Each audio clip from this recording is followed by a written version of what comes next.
C'est important, on va découvrir vraiment des principes puissants dans la parole de Dieu, encore une autre fois. C'est tellement puissant la parole de Dieu. Lorsque tu ouvres les Saintes Écritures, tu dis, wow, Seigneur, tu nous dépasses, tu dépasses nos attentes, tu dépasses les révélations, tu nous remplis de nouvelles révélations. Et cette série d'enseignements a pour titre Enfant de Dieu.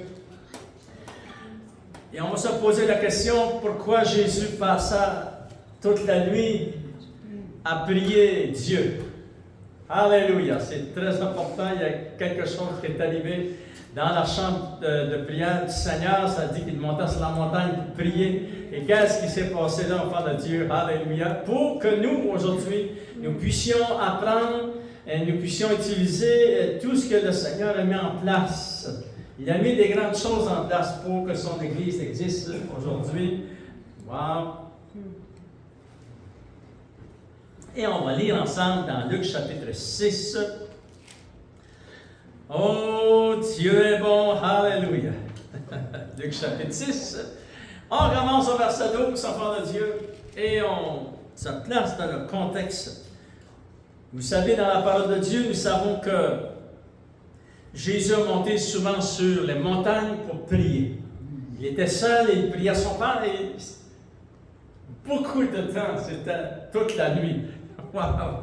Le Seigneur, enfant de Dieu, a fait des choses merveilleuses. Et dans cette série d'enseignements-là, on va apprendre des nouvelles révélations qui vont nous aider dans notre vie de prière à nous.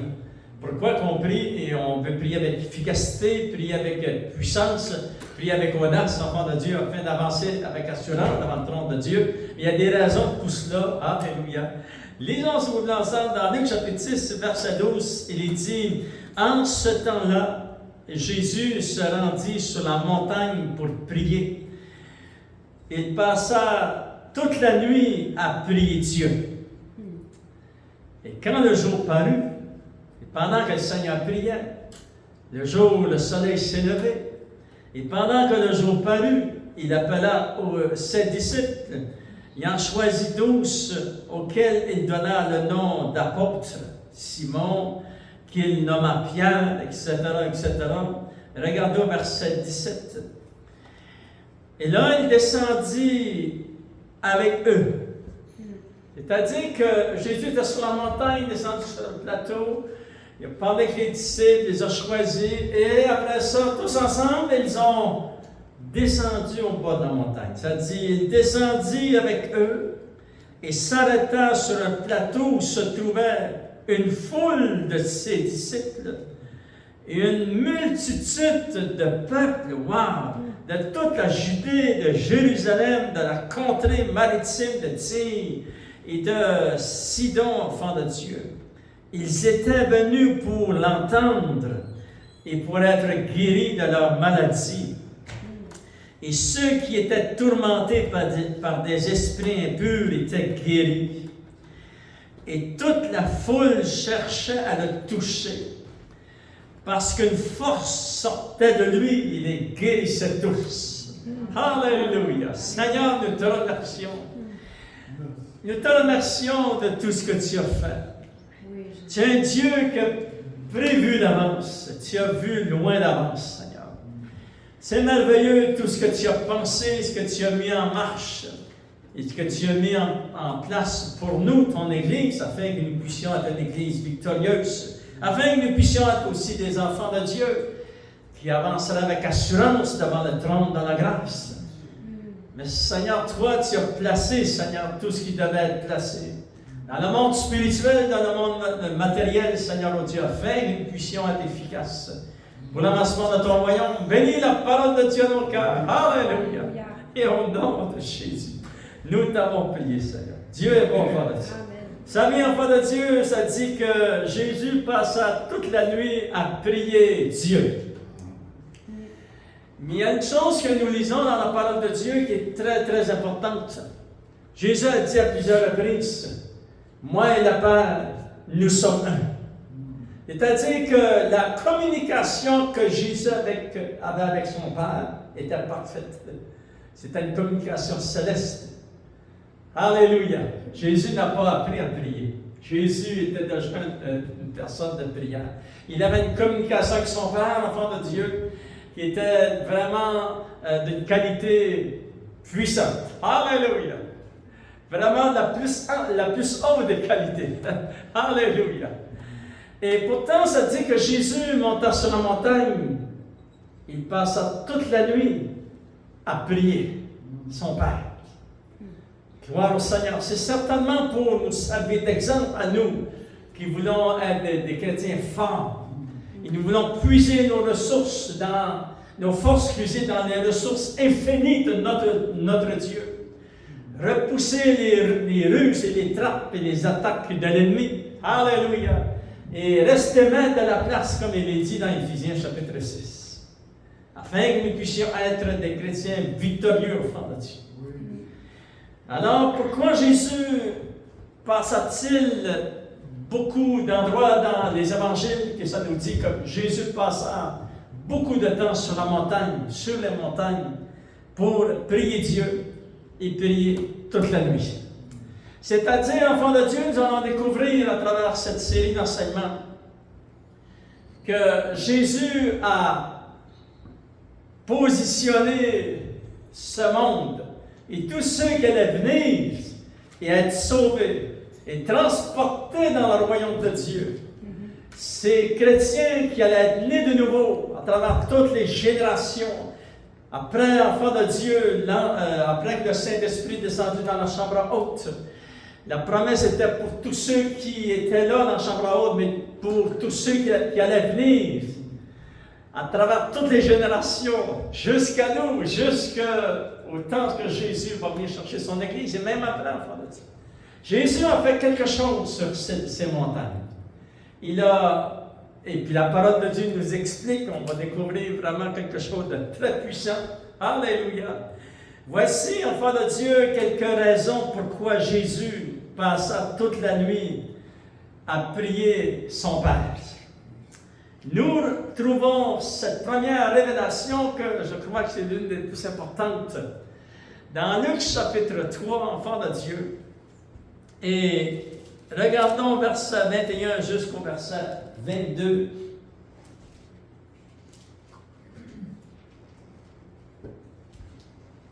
Il est dit, lorsque Jésus vint à la rivière du Jourdain pour être baptisé dans l'eau. Lui, ce n'était pas un baptême comme nous.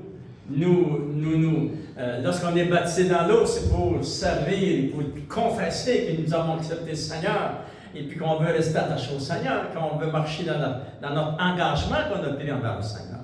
Mais Jésus, ce n'était pas ce baptême c'était pas le baptême qui, lorsqu'il était baptisé par Jean-Baptiste, n'était pas cette sorte de baptême. C'était un baptême de transfert, d'autorité.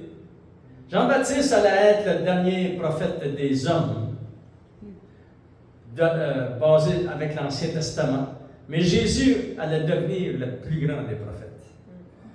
Et il a reçu enfant de Dieu. Pas que Jean-Baptiste lui a donné cela, mais c'est écrit dans l'Écriture. Il voulait accomplir les Saintes Écritures. Et lorsqu'il était dans l'eau, il dit ceci. Dans Luc chapitre 3, verset 21. Tout le peuple se faisait baptiser. Jésus fut aussi baptisé.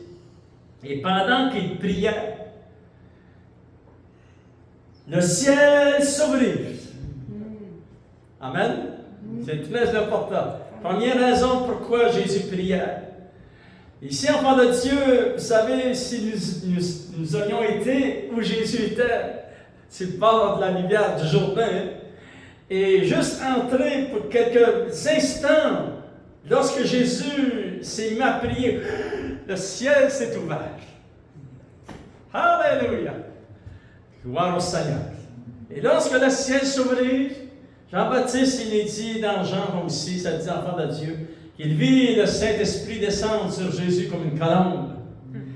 Et lorsque ce ciel est ouvert, enfant de Dieu, une voix se fit entendre qui décollait du trône de Dieu. Et le Père a dit, celui-ci est mon Fils bien-aimé. En lui, j'ai mis toute mon affection. Aimez-le comme moi je l'aime. Amen. Dieu le Père a placé tout son amour et son affection dans son Fils.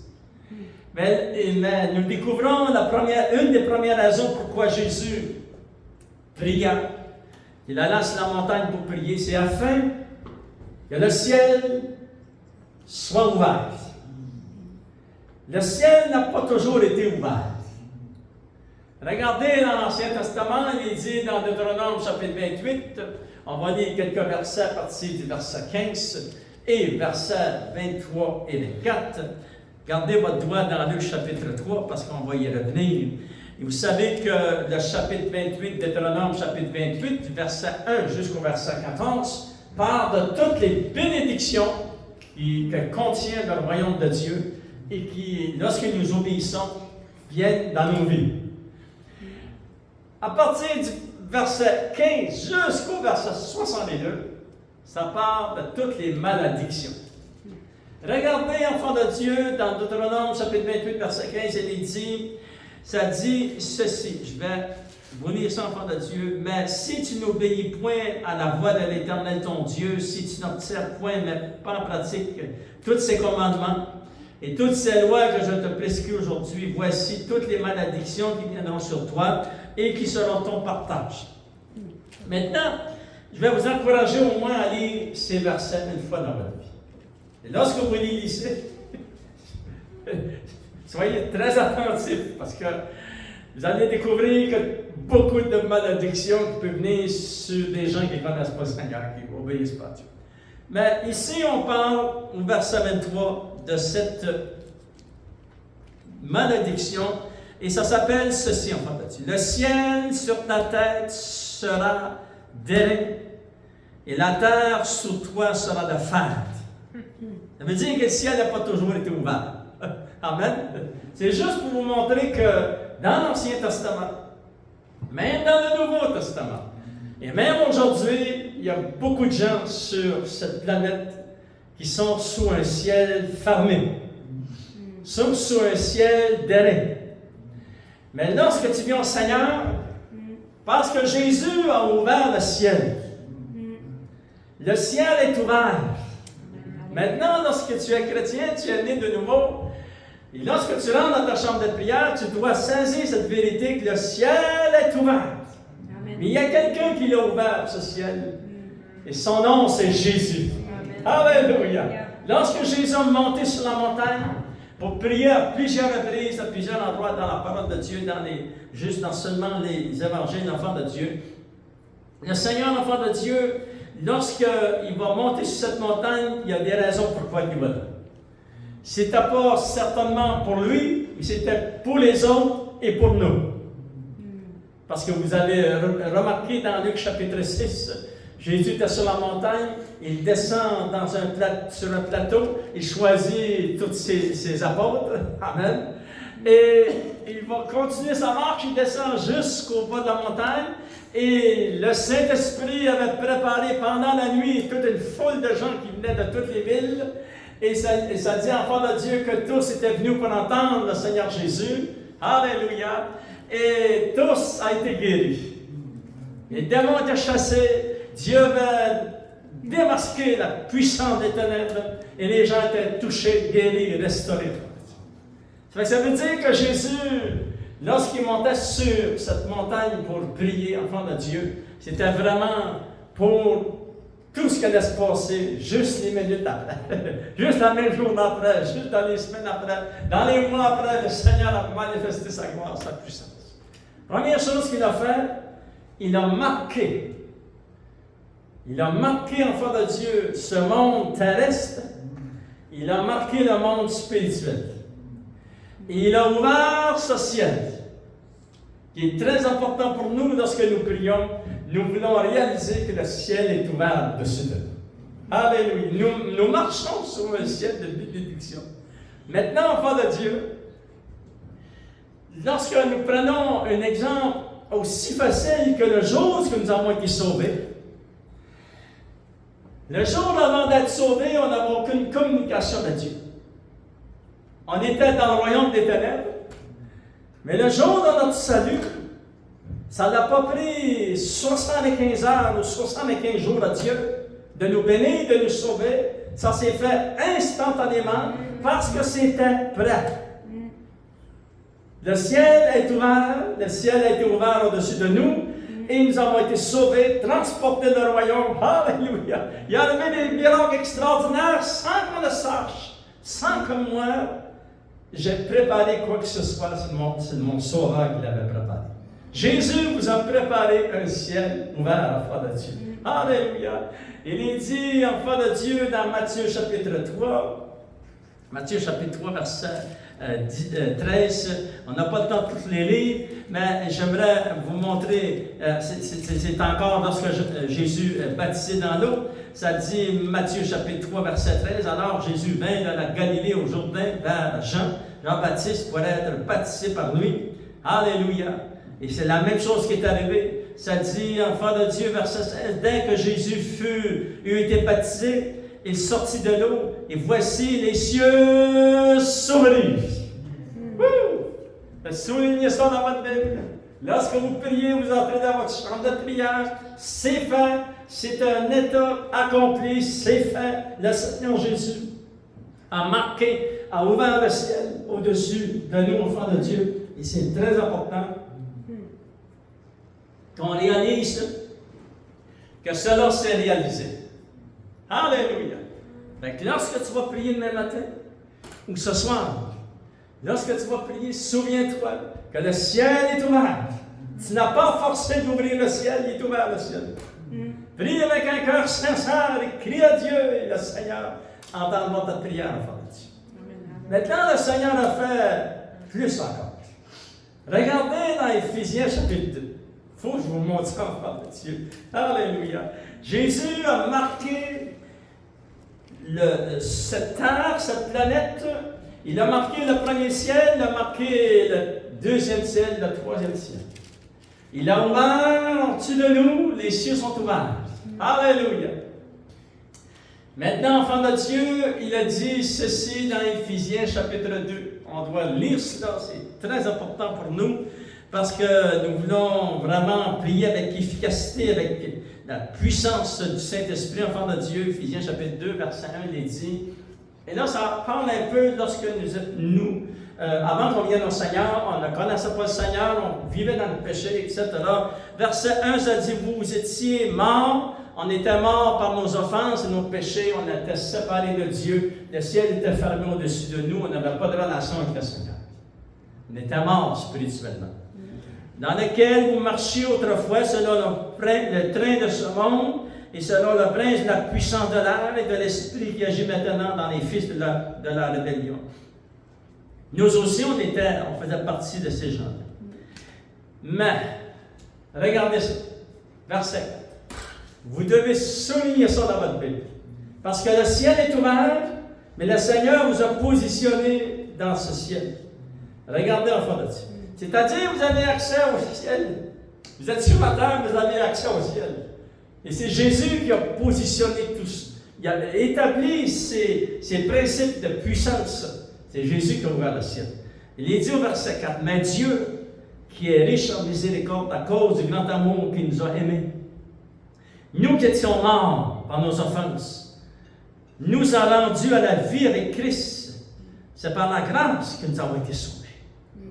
Il nous a ressuscités ensemble et nous a fait asseoir ensemble dans les lieux célestes en Jésus-Christ. Alléluia! Maintenant, enfant de Dieu, Jésus va ouvrir le ciel. Il va établir un autre principe en ouvrant ce ciel. Il va te positionner. Tu es assis devant le trône de Dieu. Alléluia! Des fois, on pense que le Seigneur n'entend pas nos prières et Dieu est loin. Non. Jésus a ouvert le ciel et en plus, il nous a donné un bonus. Nous sommes assis dans les lieux célestes en Jésus-Christ. Alléluia. Des fois, enfants de Dieu, c'est très important de marcher avec un cœur sincère devant Dieu. De tout notre cœur. C'est certain que les tentations viennent, les tentations sont partout, il faut les repousser. Et pour chérir cette relation que nous avons avec le Seigneur, garder cette relation-là intime avec Dieu, c'est très, très important de l'avoir tous les jours. Alléluia. Parce qu'on est assis avec le Seigneur dans les lieux très hauts, enfants de Dieu. Fait que vraiment, notre position, vraiment, d'enfant de Dieu, vraiment proche du trône de Dieu. Amen. Fait que vous avez cette relation très importante. Jésus t'a fait asseoir dans le ciel devant le trône de Dieu. Deuxième chose que le Seigneur a fait lorsqu'il montait sur ces montagnes pour prier.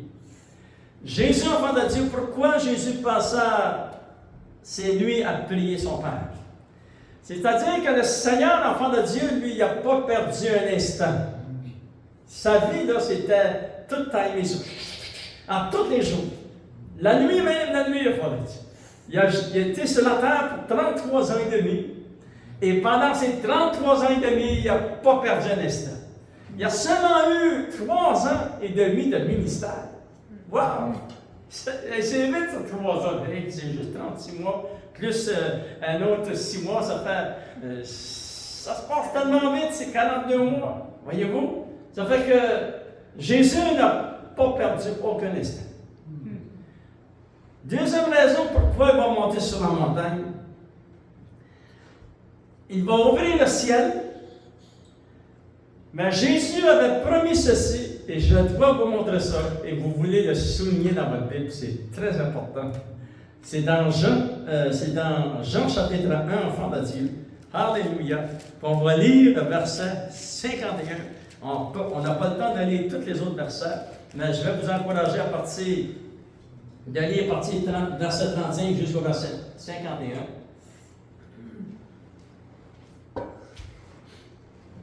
Maintenant, il va ouvrir le ciel, la première chose qu'il a faite. Deuxième chose, il va positionner tout ce qui est au ciel en avantage. Afin que le ciel reste ouvert. Puis je peux vous dire, d'après tout ce que je connais dans la parole de Dieu, dans l'Ancien, dans le Nouveau Testament, je peux vous dire que le diable et tous ces anges déchus ont travaillé pour fermer le ciel. Ils n'ont pas le temps de regarder tout ce qu'ils ont fait, mais ils n'ont pas réussi parce que le Seigneur Jésus a établi des lois. Dans le monde, ici sur la terre, ça lui appartient. La terre, ça lui appartient au Seigneur. Et nous lui appartenons. Et le monde, enfant de Dieu spirituel, lui appartient. Et le Seigneur a ouvert le ciel, il va établir des lois afin que ce ciel reste ouvert. Alléluia! Parce que maintenant, les 2000 quelques années plus tard, est-ce que le ciel est encore ouvert? La réponse, c'est oui, il faut le dire. Regardez comment tout cela, où cela a commencé dans Jean chapitre 1, verset 51, il dit ceci. C'est Jésus, après, à partir du verset 35 jusqu'au verset 51, il a choisi ses disciples. Et là, cette journée-là arrive, il y a beaucoup de ses disciples qui étaient avec lui. Il va s'adresser à eux et regardez ce qu'il dit. Il dit ceci. Et il lui dit, en vérité, vous verrez désormais le ciel ouvert et les anges de Dieu monter et descendre sur le Fils de l'homme. Voyez-vous? Il n'y a aucun doute que désormais le ciel est ouvert, il a resté ouvert. Il n'y a aucun verset de la parole de Dieu que ça dit que Jésus a fermé le ciel. Le ciel est ouvert, il a positionné les lois spirituelles afin qu'il demeure ouvert. En vérité, je vous le dis, vous verrez désormais le ciel ouvert. Et les anges de Dieu qui vont monter, qui vont descendre. Alléluia! Et Jésus, enfant de Dieu, nous savons que connaissant la parole de Dieu, il va faire référence à tout ce qui s'est passé lorsque Jacob a eu cette vision pendant la nuit. Et là, on doit lire cela, enfant de Dieu. Alléluia! Dans Genèse chapitre 28, il est dit au verset 10, Jacob partit de Beth-Sheba et s'en alla à Charan. Et pendant qu'il arrive là, il va se coucher pour dormir. Et pendant qu'il dort, l'enfant de Dieu, il a vraiment été touché de Dieu. Verset 12, il eut un songe. et voici son songe. Écoutez bien. Alléluia. Ça allait arriver une fois dans l'Ancien Testament. Maintenant, nous sommes dans le Nouveau Testament. Le ciel est ouvert et Jésus a placé toutes les lois spirituelles en place pour qu'elles restent ouvertes. Il est dit ceci, il eut un songe et voici une échelle était appuyée sur la terre. Et son sommet touchait au ciel, au troisième ciel. Et voici les anges de Dieu montaient et descendaient par cette échelle. Et n'accès, les anges de Dieu pouvaient voyager entre le troisième ciel et le premier ciel qui est sur la terre. Et voici l'Éternel se tenait au-dessus de cette échelle. Et l'Éternel dit à Jacob, je suis le Dieu d'Abraham, d'Isaac. Il s'est dit, la terre sur laquelle tu es couché, je la donnerai à toi et à ta postérité. Et là, Dieu le bénit au verset 14. Verset 15, ça dit, voici, je suis avec toi. Je te garderai partout où tu iras. Et je te ramènerai dans ce pays, car je ne t'abandonnerai point, que je n'ai exécuté ce que je dis. Ça a tellement frappé dans le cœur de Jacob. Écoutez bien la réaction. Je suis certain qu'il s'est levé au fond de Dieu. Ça dit au verset 16, Jacob s'éveilla de son sommeil. Il dit, certainement, l'Éternel est en ce lieu. Et moi, je ne le savais pas. Il lui parle et dit que ce lieu est redoutable. C'est ici la maison de Dieu. C'est ici la porte des cieux. Wouh! Alléluia! Enfant de Dieu, Jésus a ouvert le ciel. Et Jésus a arrangé toutes les choses, a placé les lois spirituelles en place afin que le ciel reste ouvert. Alléluia! C'est à nous de marcher avec le Seigneur. Amen. Alléluia. C'est certain, si quelqu'un s'en va dans le monde, il va fermer. C'est pas que le ciel est fermé, mais lui va s'éloigner de Dieu. Mais là, on parle à des enfants de Dieu qui sont consacrés à Dieu, qui marchent avec tout leur cœur avec le Seigneur. Le ciel est ouvert et Jésus a positionné les lois spirituelles afin qu'il les reste ouvert. Alléluia. Comme cette échelle, l'enfant de Dieu représente l'enfant de Dieu. Vous savez, vous êtes ici sur la terre, le Seigneur est au ciel. Troisième ciel. Mais souvenez-vous que lorsque Jacob voit cette échelle, ça dit, c'est clair la parole de Dieu. Ça part de la terre, ça monte jusqu'au troisième ciel. Ça, c'est un portail qui est ouvert.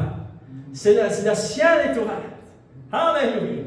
Et lorsque Jésus est venu, nous sommes ici sur la terre et lui est au ciel. Et le ciel est ouvert au-dessus de nous. Gloire au Seigneur. Et qu'est-ce qui se passe? C'est la même chose que Jésus l'avait dit dans Jean chapitre 1, verset 51. Et je vais vous le relire parce que c'est très important, ça. Il est très, très puissant. Il est tellement puissant qu'il dépasse nos attentes. Jésus avait dit, désormais, en vérité, je vous le dis, vous verrez désormais le ciel ouvert. Inquiétez-vous pas, il est ouvert. Alléluia.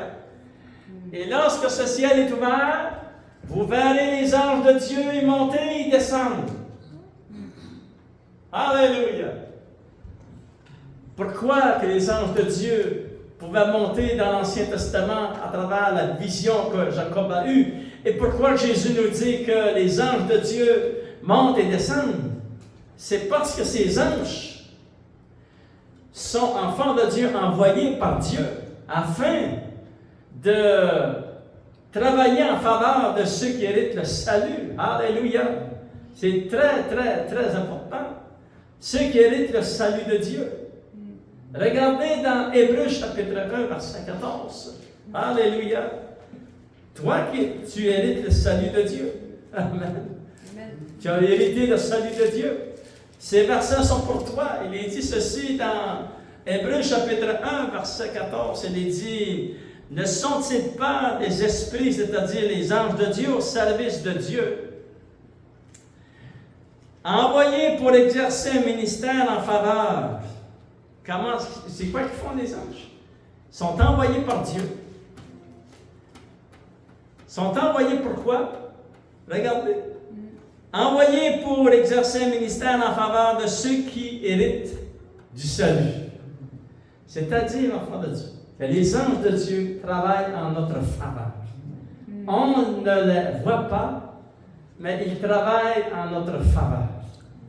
Et toute la puissance de Dieu est activée en notre faveur. Dans Luc chapitre 22, il est dit, enfants de Dieu, que vous êtes de ceux qui avez persévéré avec moi dans mes épreuves. Et Jésus dit, j'ai disposé les faveurs du royaume de Dieu pour vous. Alléluia. Le ciel est ouvert. Le ciel est demeuré ouvert. Ça, c'est une autre loi que Jésus a mis en place, enfants de Dieu, afin que nous puissions voir la puissance de Dieu et voir la puissance du royaume travailler pour nous.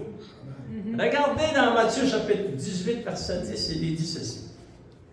Il dit, gardez-vous de mépriser un seul de ces petits. Je vous l'ai dit que leurs anges dans les cieux voient continuellement la face de mon Père qui est dans les cieux. Les anges de Dieu travaillaient même en notre faveur avant qu'on vienne au Seigneur. Mais Dieu savait qu'un jour tu allais dire oui. Dieu savait qu'un jour que tu allais dire oui, Seigneur, je t'accepte comme mon sauveur et Seigneur. En faisant cela, tu t'es positionné sur la bénédiction de Dieu. Le ciel est ouvert et le Seigneur a mis en place des lois afin que ce ciel demeure ouvert. Gloire au Seigneur. Troisième chose que Jésus a fait lorsqu'il a monté sur la montagne. Jésus, lorsqu'il a monté sur la montagne, enfant de Dieu, va positionner, le Père va le positionner à la droite, à sa droite. Et Jésus va devenir une clé puissante pour le royaume de Dieu. Il est dit dans Hébreux chapitre 7, on va le lire ensemble, alléluia, Hébreux chapitre 7. Il est dit, enfant de Dieu, regardez ceci au verset 24. Mais lui, parce qu'il demeure éternellement, possède un sacerdoce qui n'est pas transmissible. C'est aussi pour cela qu'il peut sauver parfaitement ceux qui s'approchent de Dieu par lui. Pourquoi? C'est parce qu'étant toujours vivant, il est ressuscité et il vit au siècle des siècles. Étant toujours vivant, regardez, enfant de Dieu, il est dit pour intercéder en leur faveur. C'est-à-dire que cela a été positionné par le Seigneur Jésus lui-même. Lorsqu'il était sur la montagne, il va établir ses lois puissantes afin que nous puissions fonctionner après qu'il est parti dans la gloire de Dieu. Voyez-vous? Après sa résurrection, il va s'asseoir à la droite de Dieu le Père. Mais nous, les chrétiens, on est restés sur la terre. On a nos difficultés, on a nos soucis, nos inquiétudes, on est dans un corps de chair. On vit toutes sortes de choses. Le Seigneur a dit, voici, j'ai ouvert le ciel reste ouvert au-dessus de toi. Alléluia. En plus, je deviens celui qui intercède en ta faveur. C'est puissant, ça. Ça veut dire que Dieu n'est pas contre toi. Dieu est pour toi. Amen. Si Dieu est avec moi, qui sera contre moi? Fait que Dieu est avec nous, frère de Dieu. Alléluia. Et nous sommes ici sur la terre. Et étant sur la terre, qu'est-ce que nous avons reçu afin que nous puissions avoir une vie de prière efficace? On termine avec le Romains chapitre 8. Regardez ceci, enfants de Dieu. Et ça, ce sont tous vraiment des principes puissants que Jésus a établis. Romains chapitre 8, verset 26, il est dit ceci. De même aussi, l'Esprit nous aide dans notre faiblesse, car nous ne savons pas ce qu'il nous convient de demander dans nos prières, mais l'Esprit lui-même intercède par des soupirs inexprimables, et celui qui sonde des cœurs connaît quelle est la pensée de l'Esprit, parce que c'est selon Dieu qu'il intercède en faveur des saints. C'est-à-dire, Jésus est au ciel, le ciel est ouvert, il est au ciel, il intercède pour toi. Sur la terre, lorsque tu as accepté le Seigneur Jésus, le Saint-Esprit est venu habiter ici dans ton cœur. Et lui, lorsque tu pries, Il va t'aider à prier. Et il va même intercéder pour toi, en ta faveur. C'est pour ça que le ciel est ouvert. Alléluia. Il y a une communication que nous avons avec le Seigneur que Jésus a établie. Il a marqué le territoire, il a marqué le monde naturel, il a marqué le monde spirituel, et rien ne pouvait empêcher aucun chrétien, donc toutes les générations, tous ceux qui étaient sincères d'accepter le Seigneur. À l'instant où ils acceptaient le Seigneur, ils pouvaient être sauvés, transportés dans le royaume et découvrir, après toutes ces années d'études dans la parole de Dieu, que nous avons été sauvés et positionnés dans les bénédictions de Dieu. Alléluia! Souvenez-vous, enfants de Dieu, Jésus passa toute la nuit à prier son Père. Lèvons-nous sur le ensemble. Et on veut donner une bonne main d'applaudissement au Seigneur. Alléluia! Le Seigneur est puissant, enfants de Dieu. Lèvons-nous sur le ensemble, enfants de Dieu. Jésus, en étant au ciel, il intercède pour nous et nous sommes sur la terre et le Saint-Esprit nous aide, intercède aussi en notre faveur. Seigneur, on dit au nom de Jésus, Seigneur, je te demande de manifester ta gloire, ta puissance et ta présence. Je prie, Seigneur, pour la famille, Seigneur, qui a besoin de guérison. Tu interviens maintenant au nom de Jésus de Nazareth. Seigneur, nous savons que tu as ouvert le ciel est ouvert au-dessus de nous. Merci, Seigneur, que tu manifestes ta gloire et ta présence et ta puissance. Alléluia. Merci que tu intercèdes en faveur de ton Église et que le Saint-Esprit est dans nous et dans ton Église, dans nos cœurs et dans nos vies. Alléluia. Intercède en notre faveur aussi, Seigneur. Tu manifestes ta gloire, ta puissance et ta présence. Et je prie, Seigneur, que tu puisses continuer à nous donner ces révélations de la parole de Dieu, afin que nous puissions avancer avec assurance devant le trône de la gloire. Alléluia, pour obtenir miséricorde. Bénis ton peuple, bénis tous ceux qui entendent le message de la parole de Dieu. Bénis ton Église, et au nom de Jésus, nous t'avons prié. Et tout le peuple de Dieu dit Amen. À lui soit la gloire.